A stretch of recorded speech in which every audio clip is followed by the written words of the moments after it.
Buenas tardes a todos y gracias por conectarse a nuestra séptima de 8 videoconferencias que cubren el tema de los 1000 días. Le estoy pasando a ustedes con Alonso de Community Language Cooperative para que le diga las instrucciones de cómo o escuchar la videoconferencia en otros lenguajes. Buenos días, Alonso. Buenos días, muchísimas gracias, Carmen. Así es, yo soy Alonso, estoy aquí con la Cooperativa de Lenguaje Comunitaria, ofreciendo interpretación simultánea, confidencial y en primera persona para esta reunión de alimentación segura infantil y como parte de un esfuerzo a practicar la justicia del lenguaje. De esta forma, las personas puedan participar en el idioma de su corazón. Les recordamos intentar ser lo más claros y concisos posibles para posibilitar la mejor interpretación. En un momento, usted verá un icono de globo abajo en su pantalla que dice interpretación. O si usted se conecta a través de un teléfono o una tableta, verá 3 puntos en la pantalla. Aquí podrá pulsar y activar la interpretación escogiendo el idioma de su preferencia. Si usted no es completamente bilingüe, puede seleccionar su idioma preferido y apagar el audio original para que no escuche ambos idiomas al mismo tiempo. Muchísimas gracias. Good morning. My name is Alonso. I'm here with the Community Language Cooperative, providing simultaneous, confidential, first-person interpretation for today's meeting with Alimentación Segura Infantil, in an effort to help create a space for language justice during the meeting so participants can communicate and engage in the language of their heart. A quick reminder to do your best to be clear, concise, and as deliberate as possible to allow for the best interpretation, considering the depth of our topic today. In a moment, interpretation will be activated and you will see a globe at the bottom of your screen where you can select interpretation. Or if you are joining from a phone or a tablet, you will select the 3 dots that appear on your screen. You may also choose to silence original audio so that you do not hear both languages at once. You may activate interpretation now. Muchísimas gracias. Listos. Gracias, Alonso. Gracias. Ahora es el momento que pueden escoger su lenguaje. Now is the time you can choose your language. En las divulgaciones, pues esta presentación, su contenido, su oficio, sus presentadores y así cumplen con el Código Internacional de Sucedáneos de la Organización Mundial de la Salud y los códigos de conducta profesional para CLAS e IBCLC.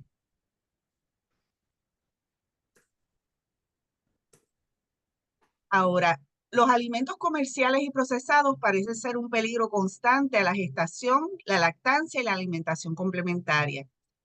Chaisa Soto Ruiz, agricultora y educadora del colectivo Unitaria Común, estará discutiendo durante esta hora los tipos de alimentos que pueden fácilmente ser cosechados o comprados en el mercado local de Puerto Rico y preparados en casa como parte de una nutrición saludable durante los 1000 días, enfatizando cómo estos promocionan una lactancia a término y las prioridades de salud de la Organización Mundial de la Salud para personas gestantes, infantes y niños pequeños. Les dejo ahora con Chaisa Soto con el tema cómo consumir alimentos locales y caseros en los 1000 días. Bienvenida, Chaisa, la plataforma es tuya. Gracias, Carmen, y gracias a todas y a todos los que están aquí presentes acompañándonos hoy en el 1 de mayo, el día en que se conmemora la lucha internacional de las y los trabajadores en nuestra tierra, en nuestro planeta. Para mí es un honor estar aquí acompañándoles hoy, hablando de un tema que me apasiona mucho, al cual dedico mi vida en este tiempo, ¿verdad? Que es la alimentación sana, accesible, consciente e intencional. Pues como Carmen dijo, mi nombre es Chaisa Soto, soy educadora popular, promotora de salud comunitaria, también soy yerbatera y soy cocinera, agricultora, trabajo con animales, vivimos en una finca, soy una aguadeña que vive en Utuado.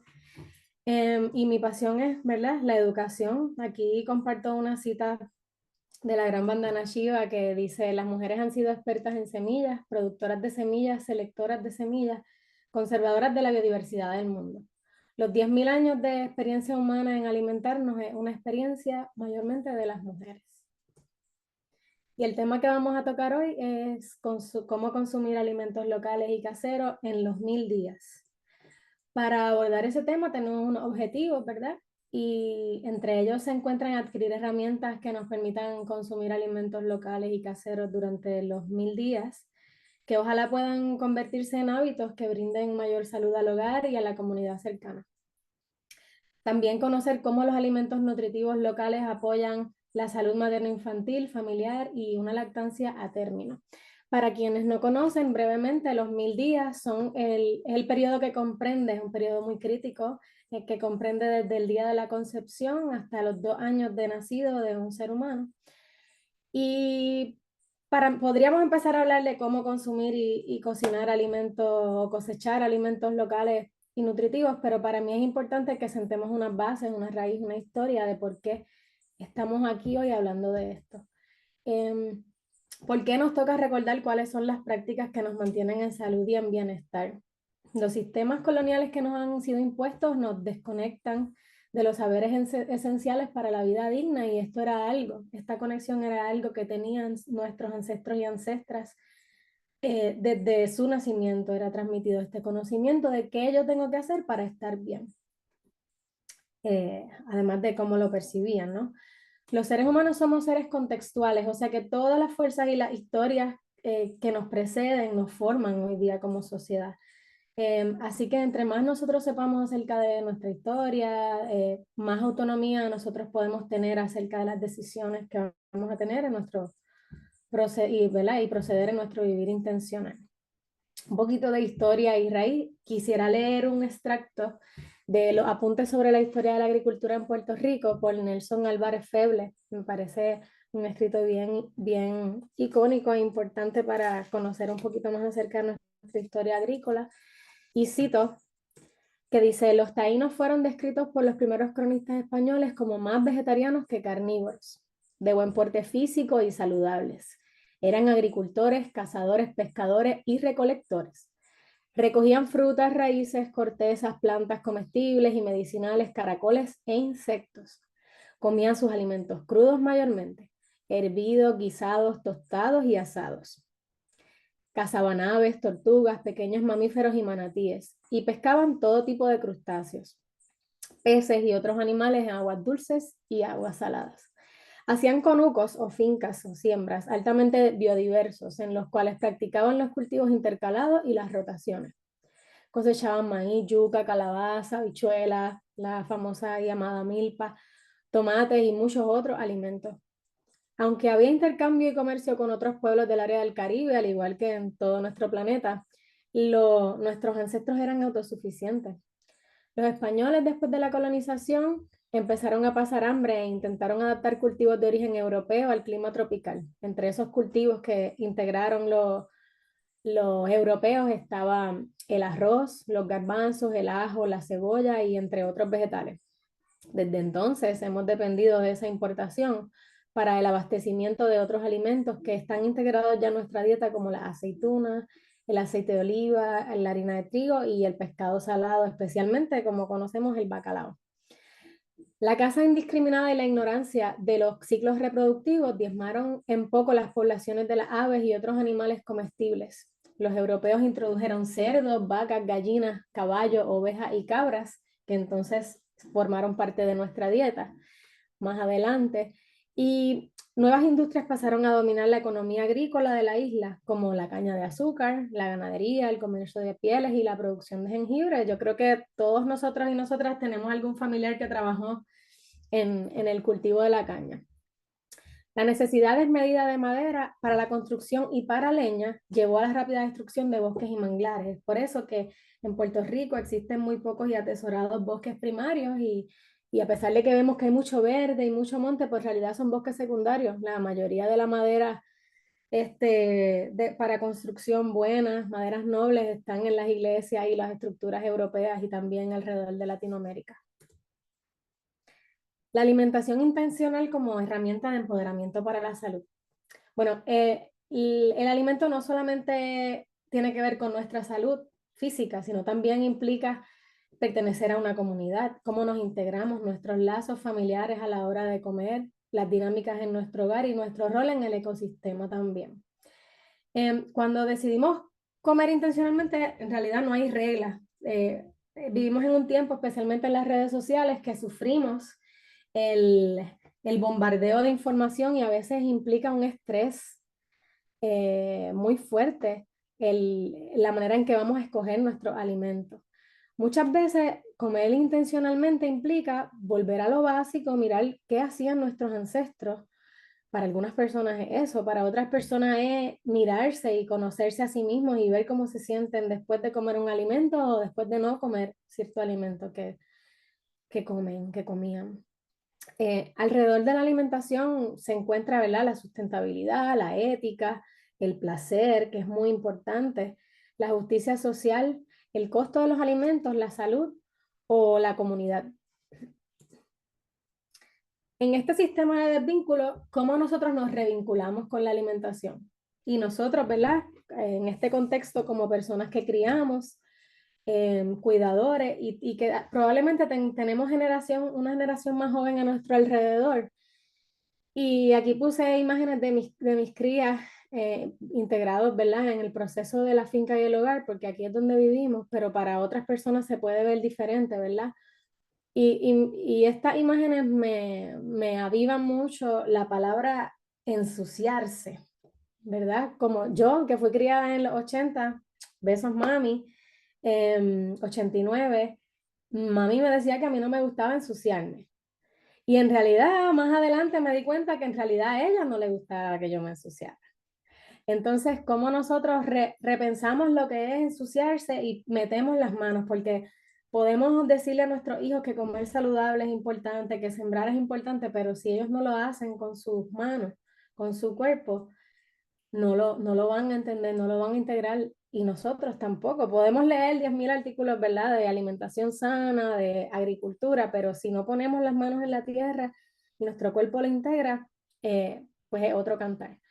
Acá, yo sé, es difícil, veo esta foto y pienso en que muchas veces los niños, digo es difícil, pero también es importante, vivimos en un momento en donde estamos bien acelerados y, y los niños muchas veces nos invitan a parar, a reducir, ¿verdad? Si están cocinando con nosotros, sabemos que da más trabajo, toma más tiempo, pero esa es la manera en que ellos van a poder revincularse, como hacer suyo parte el proceso de alimentarse, que es tan nuestro, es tan humano y es tan necesario. Y es una base importante de cómo nosotros mejoramos nuestra salud, tanto individual como colectiva y como planetaria. Ahora, ¿qué factores influyen sobre nuestra alimentación? Pues muchos factores. El principal son las decisiones del Estado o las políticas públicas. También los eventos climáticos, las finanzas familiares, todos ellos vinculados a la primera, el acceso a ciertos alimentos también vinculado a eso, lo que le llaman la segregación alimentaria, es un concepto que quise plasmar aquí en esa foto donde se ven los dos platos. Es el fenómeno, ¿verdad?, que se ha identificado desde las ciencias sociales, donde reconocemos que hay unos sectores de la población que tienen un acceso a todos los alimentos y hay unos sectores de la población que adrede tienen acceso a otros alimentos que no son tanto más sanos. Y cuánta educación nosotros podemos recibir, ¿verdad?, para poder tomar las decisiones. Cuánta educación acerca de la alimentación. Acá podemos ver que todas las personas tienen derecho a alimentos inocuos, nutritivos, que estén disponibles física y económicamente y que sean sostenibles. Eso es un derecho nuestro como seres humanos. Los alimentos comerciales y procesados parecen ser un peligro constante a la gestación, la lactancia y la alimentación complementaria. ¿Y por qué estos alimentos pueden ser un peligro? Pues a menudo los alimentos ultraprocesados, porque también es importante que hagamos la salvedad, existen los alimentos procesados, los alimentos en su estado natural, como los cosechamos, están los alimentos procesados, que es el proceso básico que se le da para alargar su vida. Por ejemplo, no sé, si cosechamos tomate, hacemos salsa de tomate, si cosechamos huevo, hacemos mayonesa, si cosechamos hierbas, albahaca, pues hacemos un pesto. Esos son alimentos procesados. Los alimentos ultraprocesados, entonces vienen siendo los alimentos que están llenos de preservativos, aditivos, conservantes, refinados y grasas poco saludables, que lamentablemente en su mayoría son los que la mayoría de la población consume y los que conseguimos en los supermercados o en los lugares más accesibles a nosotros para consumir, para comprar.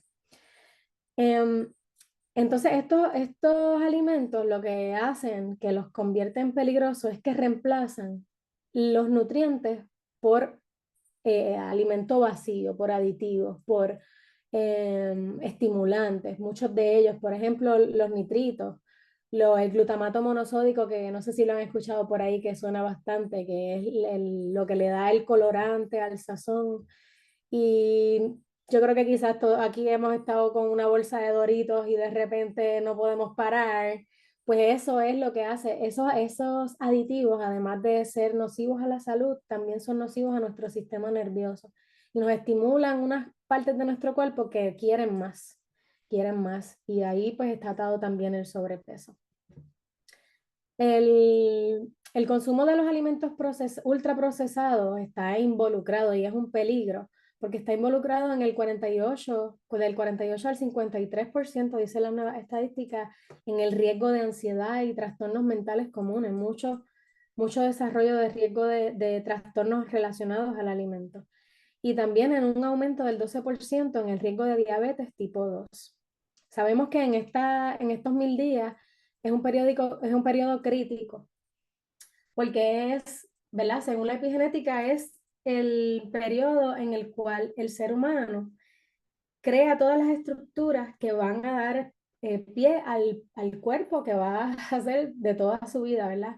Entonces, las propensiones a diferentes, además de la carga genética que llevamos, que ahora la ciencia sabe que la carga genética que traemos de nuestros abuelos y abuelas tiene un peso importante en nuestro devenir, en nuestro cuerpo físico y nuestra salud a largo plazo. Pero tanto más tiene peso las decisiones, ¿verdad?, que tomamos como cuerpos gestantes, como cuerpos que criamos y ya como adultos en nuestra salud. Pues, y aquí rapidito podemos ver que cómo ha habido un desplazamiento de la dieta tradicional basada en alimentos frescos, preparados a partir de ingredientes que conocemos sus orígenes y sabemos cómo llamarlos, a dietas poco saludables, ricas en energía, que son calorías, altamente procesadas y basadas mayormente en animales. Son alimentos industrializados de los cuales casi no podemos pronunciar sus nombres. Entonces, aquí vamos al mambo. ¿Qué como y cómo lo como? La gran pregunta. Bueno, el qué tiene que ver con los nutrientes, con cómo se forma el alimento que vamos a consumir. Y los alimentos que consumimos están hechos de nutrientes y los nutrientes son el combustible para el crecimiento y el desarrollo óptimo. Cuando el cuerpo tiene hambre, y esto es una cita, está pidiendo nutrientes, no calorías. Y esto nos invita a pensar, ¿verdad? Como muchas veces, si, no sé, he escuchado familiares, amistades que van a nutricionistas o a dietistas para ver si pueden bajar de peso y recetan una dieta basada en calorías. Vas a comer tantas calorías, tantas calorías, tantas calorías. Pero si te das cuenta, el cuerpo en realidad cuando te está pidiendo comida, lo que te está pidiendo no son calorías, aunque las calorías son necesarias para nuestra energía. Lo que te está pidiendo son nutrientes. O sea, calorías y nutrientes. Entonces, si tú no le das los nutrientes que necesita, pues él te va a seguir pidiendo. Y ahí es que vienen los desórdenes alimenticios o que comemos más de lo que debemos. Entonces, esos nutrientes se dividen en dos grandes categorías, macronutrientes y micronutrientes. Los macronutrientes son, si lo miramos desde un punto de vista como si fuera un carro, porque a veces entendemos las cosas mejor así, pues los macronutrientes son la gasolina, ¿verdad? Es esa energía, ese aporte calórico que viene de los alimentos que mayormente consumimos, los carbohidratos, las proteínas y las grasas. Ahí en los carbohidratos tenemos los cereales, que si el pan, la avena, el arroz, la pasta, las legumbres, las habichuelas, las lentejas, los garbanzos, los tubérculos almidonados, que son nuestras amadas viandas, y algunas frutas. Se solapan entre los carbohidratos y las proteínas los granos, las legumbres, porque también pertenecen al grupo de las proteínas, en donde habitan las nueces, las semillas, los huevos, el pescado, la carne, los lácteos como el yogur y el kefir. Y entonces la otra categoría, que son las grasas, que está pues ahí los aguacates, las nueces, las semillas, el coco, los lácteos como la mantequilla y el ghee. Algunas proteínas que se solapan ahí en el medio, como los pescados que son abundantes en aceites omega. Entonces, por otra parte, tenemos los micronutrientes. Los micronutrientes, aquí hay que enfocarnos porque es de lo que estamos careciendo en nuestra dieta moderna. Los micronutrientes son entonces el aceite. Si lo vemos desde el punto de vista del carro, pues son el aceite que engrasa y que hace que todas las, ¿verdad? Que todas las partes de ese carro o de este cuerpo funcionen. La función correcta de los órganos.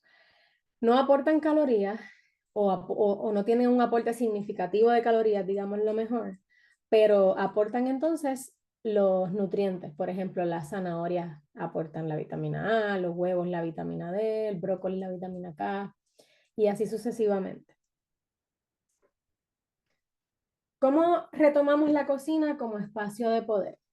Hay una historia importante, ¿verdad? Que nos convoca a las mujeres a pensar de carga indeseada quizás muchas veces, de el cocinar como un deber impuesto. Y eso es súper entendible y lo vivo también. Pero igual me he colocado y con varias compañeras he hablado que es importante que nos coloquemos desde un lugar del poder en la cocina y en el alimento y la influencia que eso tiene no solamente en nosotras, en nuestros cuerpos, sino también en los cuerpos de las crías que estamos levantando, en los cuerpos de la familia y cómo podemos ordenar el espacio hogar desde el centro de la cocina, que es el calor y ancestralmente se veía la cocina como el corazón, ¿verdad? El fueguito del corazón.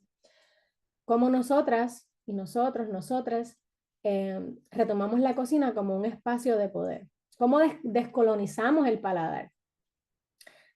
Entonces quería traer este tema porque es importante, es bien importante. Estamos hablando de que estamos acostumbrados a comer lo mismo y me incluyo, yo que soy una persona consciente al respecto.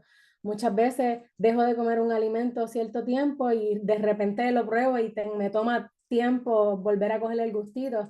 Imagínense a los niños que están desarrollando y las niñas ese paladar.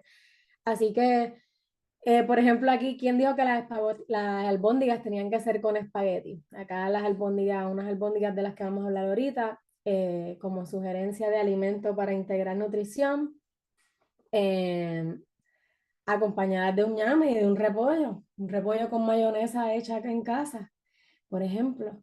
O para el desayuno, hace poco tuvimos unos huevitos de la finca con hash brown de yuca en vez de hash brown de papa. ¿Cómo descolonizamos el paladar? Y descolonizarlo implica repensar, ¿verdad? Hacernos conscientes de que hay unos sabores que predominan en nuestro paladar y que los favorecemos porque fuimos impuestos, no porque necesariamente no nos gusta lo otro. Ok, ahora el cómo. Los métodos de cocción son tan importantes como el alimento en sí mismo, porque sabemos que no es lo mismo comernos una yuca frita que una yuca hervida. Y pues está súper bien, me encanta la yuca frita, yo soy la primera fritanguera, pero se trata de hacer un balance, ¿verdad? Se trata de integrar prácticas que sean más sanas para nosotros. Y acá tenemos ejemplos de masa fermentada, por ejemplo, para hacer pan, masa madre, nuestros tradicionales guanimes con bacalao, caldo de pescado con viandas, las arepas de coco, hallacas de yuca, los germinados, nuestro tradicional plato de viandas con bacalao, huevito y aguacate por encima, y los alimentos fermentados.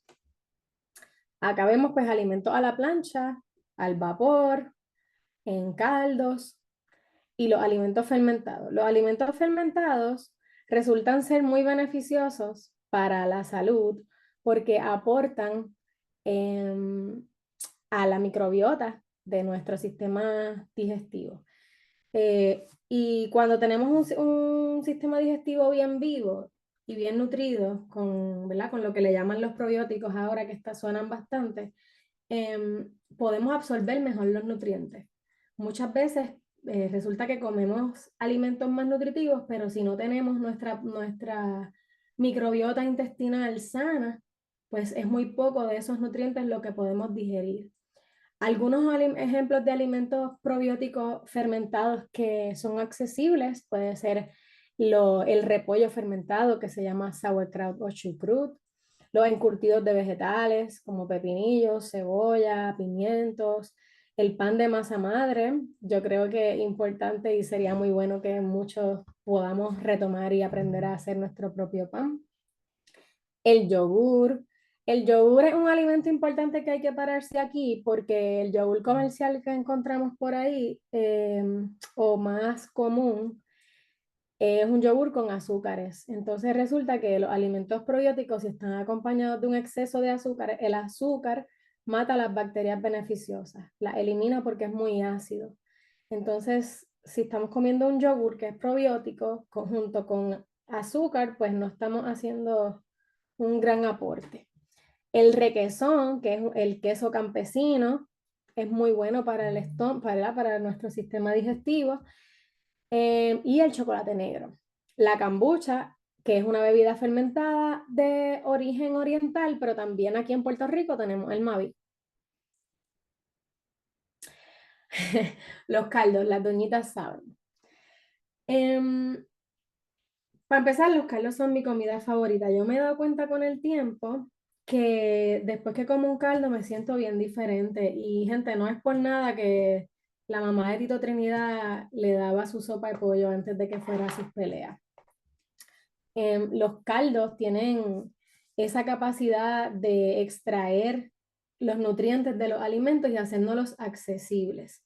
Quiero leer una cita de un escrito que se llama La mágica dieta del Caribe, una encrucijada de sabores.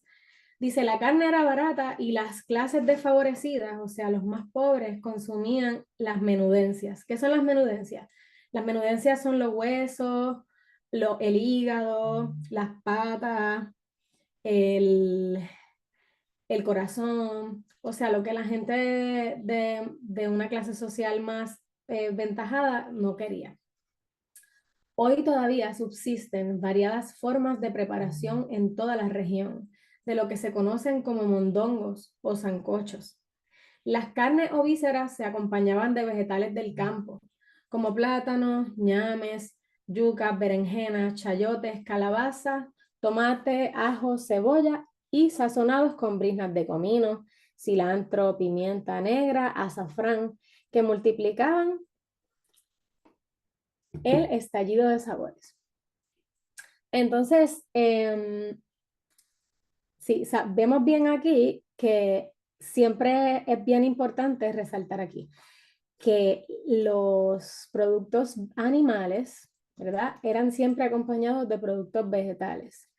Y esto alude al hecho de que escaseamos en nuestra dieta moderna de la suficiente fibra para digerir alimentos más densos de digerir, como lo son los productos animales. Hay otras razones políticas por las cuales, ¿verdad? Hay un crecimiento en las dietas basadas en plantas, a la cual, ¿verdad? No voy a entrar en detalle, pero me parece importante que para las personas que decidimos seguir consumiendo alimentos animales de manera consciente, tengamos presente que es importante acompañarlos de las fibras vegetales que le ayudan a la digestión. Algunos beneficios de los caldos, ¿verdad? Además de extraer, casi siempre los caldos se hacen con algún ingrediente ácido. Es bien importante que tenga ese ingrediente incluido entre sus ingredientes porque es lo que permite que las células, sean vegetales, animales, abran para poder extraer la mayor cantidad de nutrientes hacia el líquido. Entonces, los caldos aumentan nuestro sistema inmunológico, ayudan a combatir enfermedades respiratorias como catarro.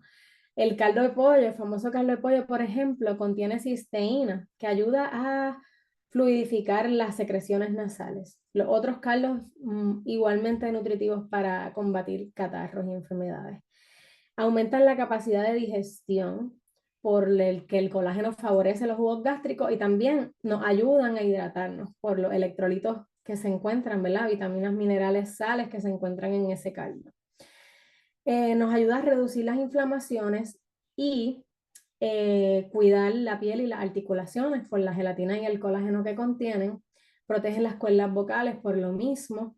Nutre a las personas enfermas porque tiene micronutrientes de rápida absorción, como lo son el magnesio, el fósforo, el silicio, el azufre. Y además de proporcionar esta sensación del abrazo de la abuela, ¿verdad? Y revivir muertos, entre otras cosas que hacen los caldos.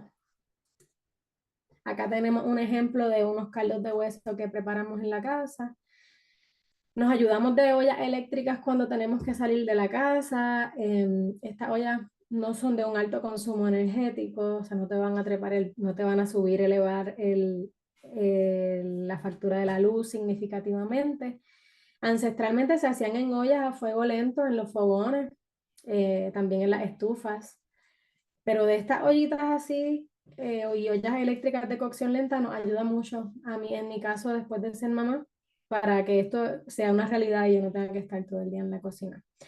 Bueno, las comidas precarias de todos los tiempos, precarias entre comillas, el arroz y la habichuela. Un dato súper interesante que me encantó, que aprendí hace poco, es que el arroz y la habichuela son una bonita pareja porque se complementan de una manera bien interesante. Son un complemento idóneo en términos de proteína, en donde el arroz recibe de las habichuelas la lisina, que es el único aminoácido que no contiene, y entonces las habichuelas se enriquecen con la metionina y el triptófano del arroz, que las habichuelas no tienen. Entonces resulta ser una proteína completa y perfecta. No es por nada que terminamos comiendo tanta arroz y habichuela en Latinoamérica. Es bien importante la calidad del arroz y especialmente porque es un alimento que consumimos a diario la mayoría de la gente. Yo recién conocí este arroz parbolizado que sé que está disponible en la mayoría de los supermercados. Y es bien interesante porque mucha gente no cocina el arroz integral porque le queda amogollado, o sea, no queda granoso. Em, Perdón al traductor, no sé decir amogollado en inglés o en otra palabra. Em, y el arroz parbolizado es un arroz integral que se precocina y luego se deshidrata para que quede como disponible para los supermercados.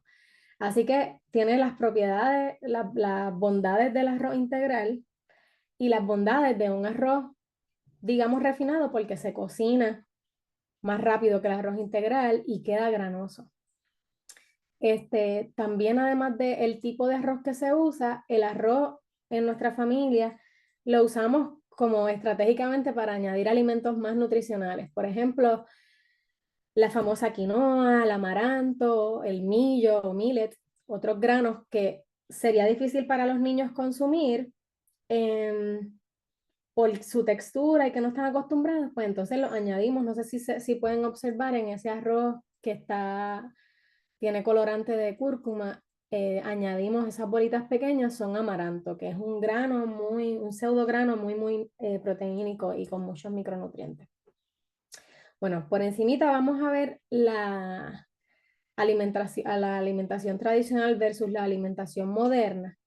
Y entonces en la alimentación tradicional los suelos eran fértiles. Antes de la era agrícola industrial, en donde todo se siembra con monocultivos, se sembraba en policultivos, así que las raíces de todas las plantas se nutrían y los suelos eran fértiles.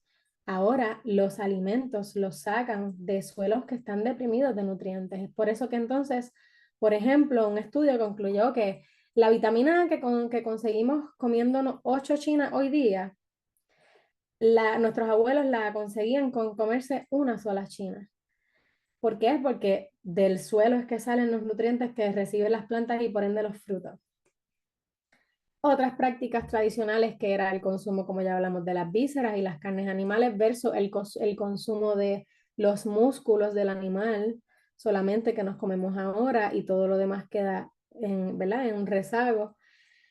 Las grasas animales naturales versus los aceites vegetales procesados, los animales criados en pasto versus los animales criados en grano, los lácteos y la leche cruda o fermentada. Y aquí me detengo, es bien importante porque la leche cruda está prohibida en algunos estados de Estados Unidos, pero tiene unas ventajas que son reconocidas tradicionalmente y que poco a poco se han ido reconociendo de digestión. Los granos y legumbres remojados y o fermentados versus los granos refinados. Es importante que remojemos y fermentemos los granos. Por eso es que cuando compramos habichuelas, si compramos habichuelas secas y las cocinamos sin remojarlas, ya ustedes saben que lo que nos va a dar es muchos gases, porque los granos requieren un proceso previo de predigestión antes de cocinarlo. Aquí otras diferencias entre las dietas ancestrales y modernas, que pueden sacarlo en screenshot si desean. Como ya hablamos, la dieta moderna pues es más alta en azúcares, aceites refinados, sabores y colorantes artificiales, en donde la dieta ancestral, ¿verdad? No sé si recuerdan que sus abuelas y abuelos les decían que freían en manteca de animal.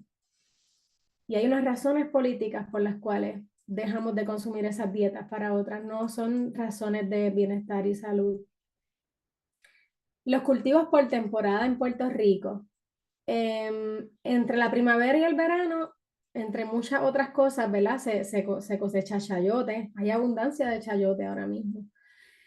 China Valencia, mamey, mamey zapote, tamarindo.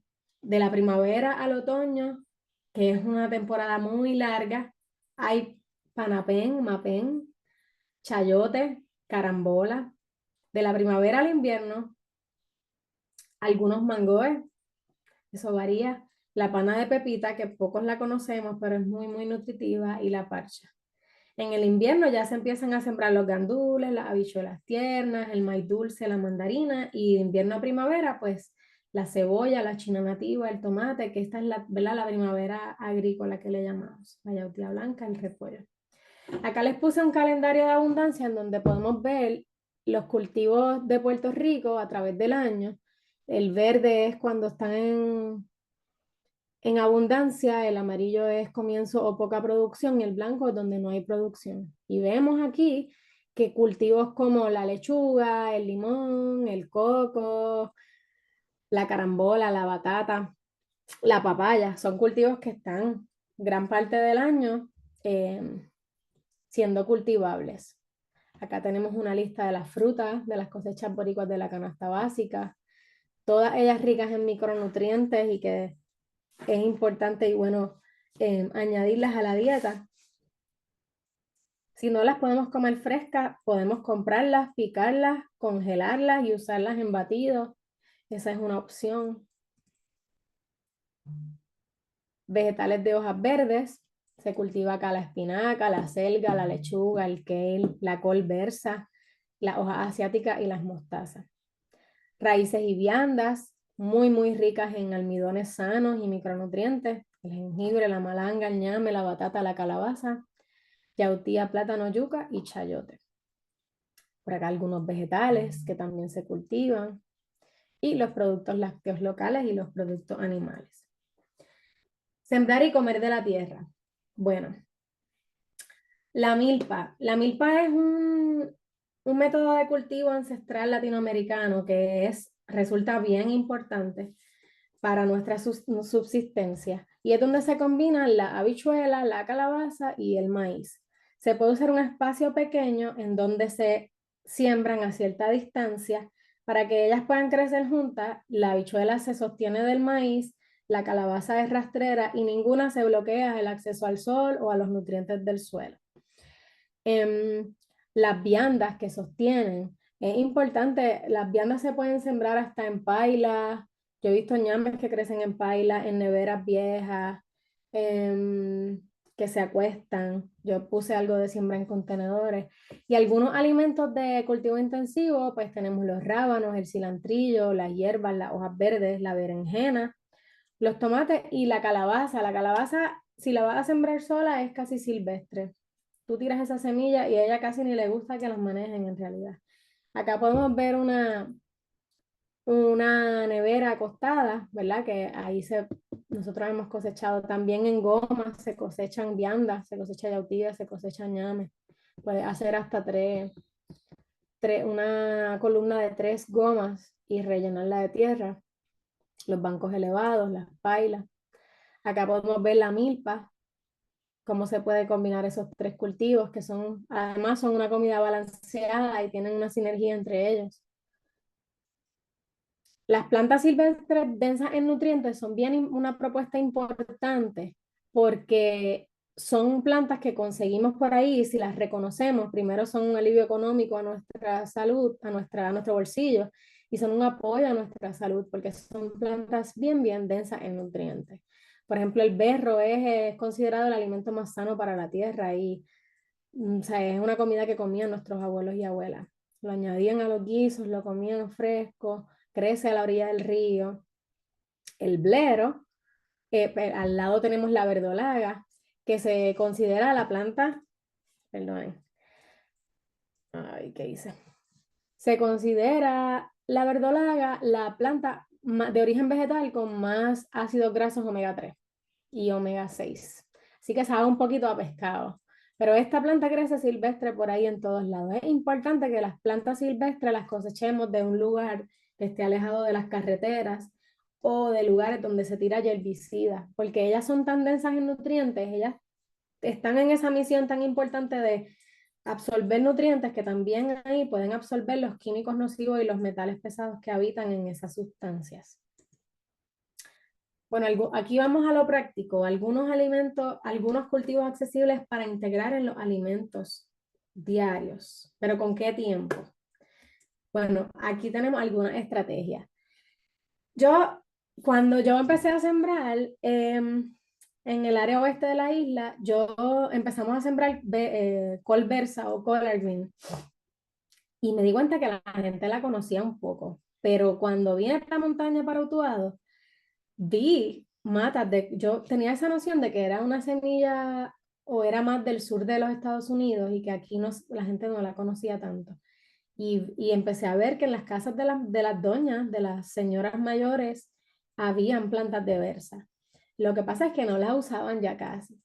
Y una vez un amigo, un compañero agricultor me dijo que una hoja de collard green o de berza es como tomarte una pastillita de las vitaminas de los Flintstones que nos daban cuando éramos chiquitos.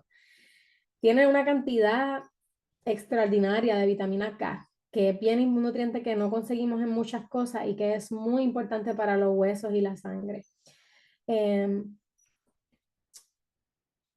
Y, por ejemplo, el collard green provee 770 microgramos de vitamina K y nosotros, las mujeres lactantes, necesitamos 90 microgramos. Tiene también el collard green sulfuros y glucosinolatos que aportan a la prevención del cáncer.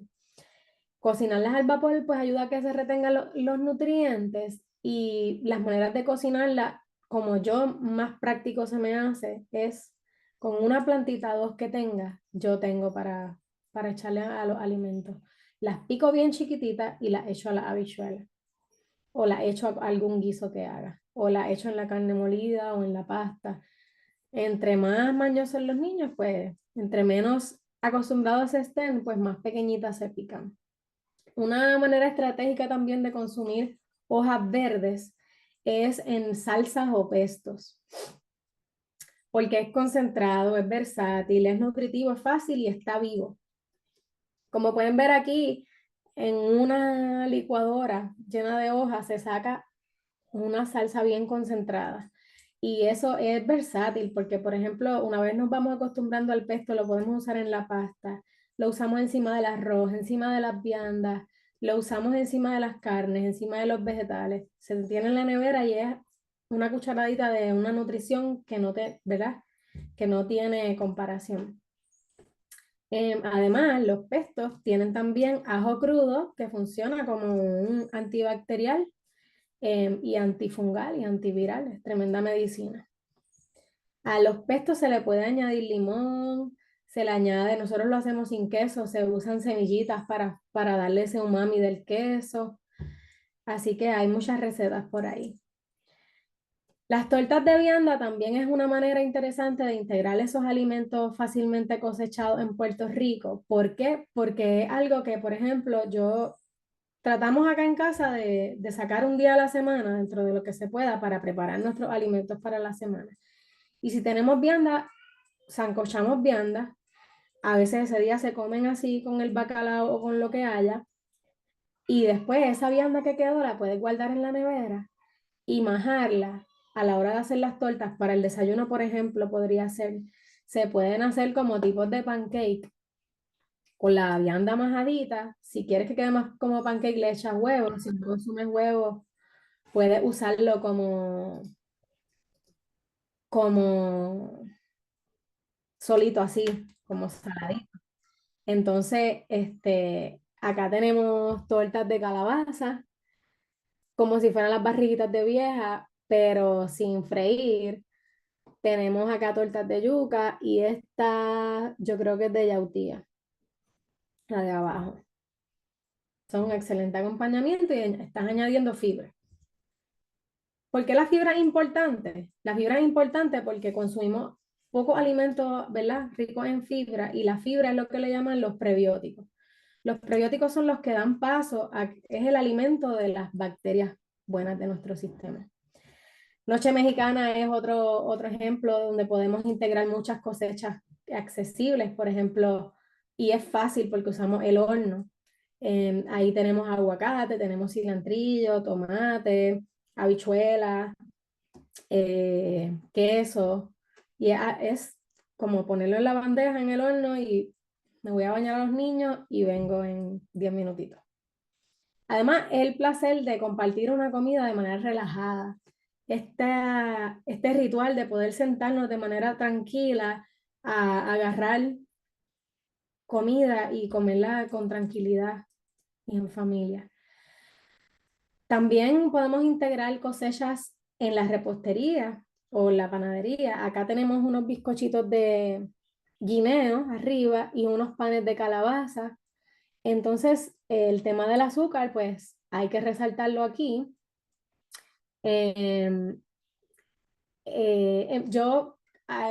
Últimamente, ¿verdad? Hay muchas opciones de alternativas al azúcar. Y de acuerdo a cómo lo he ido estudiando y viendo, en realidad es mejor reducir el azúcar, que en mi opinión, que consumir esos azúcares alternativos porque muchas veces tienes ingredientes que no sabes ni leer. Entonces, perdonen, saqué esto. ¿Se ve la presentación? Entonces toca reducir la cantidad de azúcar, es la propuesta, que reduzcamos la cantidad de azúcar, porque el azúcar ya es algo que conocemos y conocemos sus ingredientes. Las habichuelas o granos camuflajeados. Lo hacemos de dos maneras. Añadimos granos a la carne molida o algún otro guiso que ya nuestras crías, ¿verdad? Nuestra familia conozca su sabor. O añadimos vegetales a las habichuelas guisadas. Una manera de hacerlo, por ejemplo, es coger un gran bonche de hojas nutritivas, de kale, de espinacas, ponerlas en la licuadora con un poco de agua o algún líquido y congelarlas en cubitos. Y luego eso se puede echar a los guisos añadiendo nutrición. Mi recomendación es que se eche al final para que no coja tanto calor y pueda mantener la nutrición. También se pueden añadir pues todos los vegetales lo más picadito posible e incluso en temporadas donde mis niños han estado sensibles a probar alimentos que sean muy, muy vegetalosos, muy, no sé, les cambia el sabor y tienen temporadas en donde no quieren consumir algunos alimentos, pues entonces lo muelo en la licuadora con el caldo y queda un caldo más espeso, digamos la zanahoria, las papas, las calabazas, los chayotes, y no se dan cuenta que ahí añadimos nutrición. Para nosotros y para mí en mi hogar el horno pues es un salvavidas y me ayuda a poder mantenerme teniendo alimentos frescos en la mesa. Aquí tenemos un ejemplo de vegetales al horno, además que le da un sabor bien rico. Arriba es un pescado local que compramos con una yautía que cocinamos al vapor con cáscara, la yautía. Y después cada quien con la mano se le saca la cáscara y sale súper fácil. Es mucho más fácil que estar pelándola. So, cuando no tengo mucho tiempo, la yautía la pico en cantos con todo y cáscara y la cocino al vapor tapadita. Abajo es un ejemplo que no es un alimento local, pero es un alimento que es un staple en la cocina boricua, que es la avena, ¿verdad? Y hablando del horno salvavidas, pues una opción para tener avena, ¿verdad? A nosotros ha sido y que se la coman, es preparar la avena la noche antes y dejarla remojando y luego prepararla con la leche que usemos, con las especias y todo, y ponerla al horno. Y queda como si fuera un bizcocho de avena, versátil, cada quien se lo come con lo que quiere. Es un desayuno para las mañanas ajetreadas muy bueno. También camuflajeamos hígado y corazón y vegetales en cosas como las albóndigas, porque no les gusta el sabor de esos alimentos altamente nutritivos. No los acostumbré desde tan chiquito, así que, y como quiera, a uno de ellos lo acostumbré y ya dijo que no le gusta. Así que no se dan cuenta y se los pongo en cosas como la albóndiga, incluso si no consume carne y lo que consume, ¿verdad? La hoja o todo tipo de vegetales se puede añadir a ese tipo de alimentos. Y ahí aumentamos su valor nutricional. El hígado y el corazón son dos cosas que se consiguen a un precio bien accesible en carnicerías de carne local. Y como ¿verdad? No tienen una alta demanda, su costo es bien accesible. Otro alimento que de otra manera divertida que podemos usar las viandas es la pizza de ñame o yuca. En el caso de la pizza de ñame es simplemente, para hacer una masa de ñame, es pelar el ñame, ponerlo en la licuadora, licuarlo. Si tu licuadora no es de alta velocidad, pues vas de poco a poco y ya. El ñame se licúa maravillosamente, no hay que echar agua ni nada, y eso es una masa. En un sartén bien caliente se coloca la masa de ñame con un poquito de sal y la especia de su gusto, y ahí tienes una masa de pizza. Con la yuca, pues no funciona la licuadora, funciona o el procesador de alimentos o el rallador a la manera tradicional. Igualmente se sazona y se coloca en un sartén caliente o en una bandeja de hornear como vemos aquí. Esa es una pizza de yuca. Bueno, nos queda poco tiempo y quiero hablar de qué mercados agrícolas, ¿verdad?, hay disponibles de los que conozco. Sé que hay muchos más, pero está el mercado de Rincón, que es los domingos en la plaza de Rincón. Está el mercado de Aguadilla, el mercado del Viejo San Juan, la placita Roosevelt, en Ponce, el mercado de Corozal.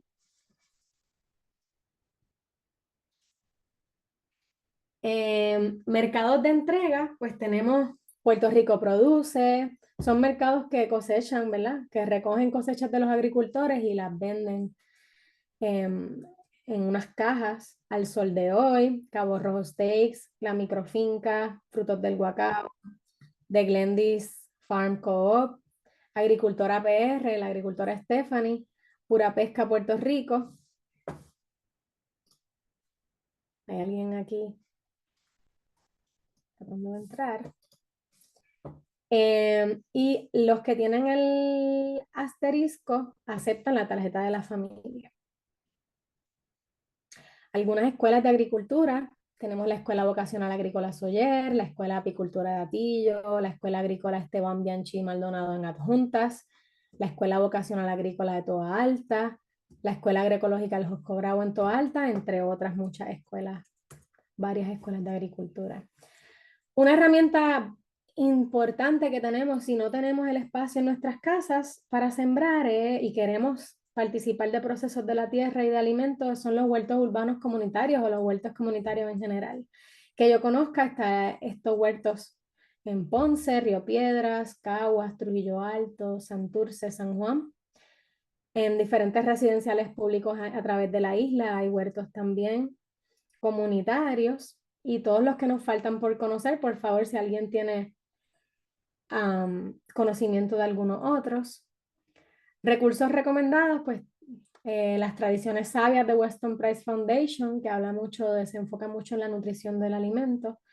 Esta historia de los apuntes sobre la agroecología, la historia de la agricultura, de Nelson Álvarez Feble. Y me gusta mucho el recurso de Michael Pollan. Es una persona que escribe acerca de la alimentación. Acá tenemos algunos enlaces bibliográficos. Y que regresen las miramelindas.